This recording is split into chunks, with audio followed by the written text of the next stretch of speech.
पंडित संजय दुबे बोल रहा हूँ। मैं रिक्शा भी चलाएगा, पैसा भी कमाएगा, लेकिन मराठी नहीं बोलेगा। इसलिए बोलता हूँ, जा मराठी नहीं बोल। हेलो, जय महाराष्ट्र, बोलिए। जय महाराष्ट्र। ये दुबे का नंबर है क्या ये? हाँ, दुबे का नंबर है, मैं उनके पीए बोल रहा हूँ। आप कौन? अच्छा, उनके पीए आप दुबे ही बोल रहे हैं? जी जी। आता इधर रहने का आहे ना, तो उसका रिस्पेक्ट करना चाहिए. नहीं है मग दुबे महाराष्ट्रात राहायचं तर मराठी माणसाची मन दुखवायची नाही. समझे क्या? यहाँ पे खा रहे ना, नहीं खा रहे क्या? मेरे को बताओ. तो बस मराठी बोल दे, बात खत्म. कोणत्या ऐसे बडे पोस्ट पे? हा, जरी माझ्याकडून काही चुकी झाली, मी मराठी माणसांची मन दुखवली, त्याबद्दल दिलगिरी व्यक्त करतो. हे शब्द तुमच्या तोंडातून मला पाहिजेत आता.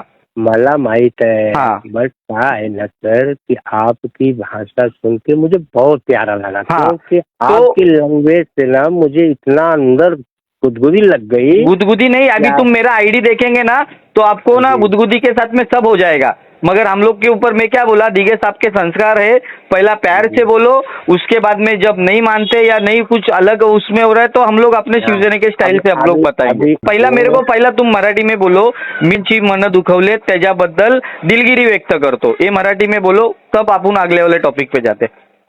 आप पहले बात तो सुनेंगे दादा। मैं जैसा बोल रहा हूँ वैसा बोलो आप. मी दुबे मराठी माणसाची मन दुखवल्याबद्दल, मी मराठीच्या माणसाचे मन दुखवले बदल दिलगिरी व्यक्त करतो. दिलगिरी बिलगतो, क्षमा मागतो मराठी माणसाची. क्षमा मागतो मराठीच्या माणसाची. इथून पुढे माझ्याकडून